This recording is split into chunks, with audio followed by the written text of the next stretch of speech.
Scott. You do a lot of firefighting, I understand. Yep, a little bit here and there. Where do you work? I work at Bruce Power, emergency service there, firefighter there. And then on the volunteer department there in Chesley as well. And I want to get into kind of the perspective of working as a volunteer fire department and, you know, a full-time fire department. Right. And the mental health help that's out there. Right. We always hear about this thing called CISM. And I understand you're on a quote-unquote CISM team. Right.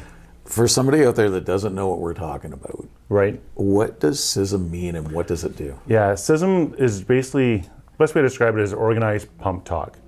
So if you're in a fire department, you know what pump talk is. After the end of a call, you sit at the back of the pump and you chit chat with people. And you kind of normalize the unnormal situation you just did, right? The way society is going now, though, unfortunately, is because we're so busy, we don't have that chance.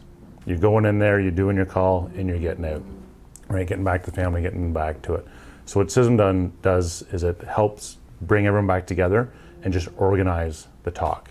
So people can talk about the situation that just happened, the feelings that kind of run through your system real quick, and what to do afterwards. Because there's a lot of adrenaline running through your body and how to disperse of that. Wow. You're a young guy. Thank you. You know, you're in the fire department. Do you have any advice for young firefighters and anybody else in the first responder realm in relation to their mental health? Right. When you go into firefighting, you should be asking the questions, is there mental health help? We need to normalize that, like I said, that it's not the old day where you just drink until you can't remember anymore and it's gone.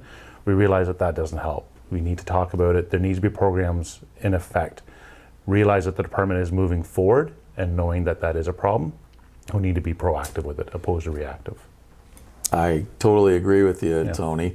You're in the fire hall. You're with your shift mates, platoon mates, I guess, for 12 hours at a time, sometimes 24 hours at a time. You probably get to know who's who. Right. And you can tell who might be struggling, maybe with alcoholism, maybe with a drug problem, maybe with something at home in the family. What do you do?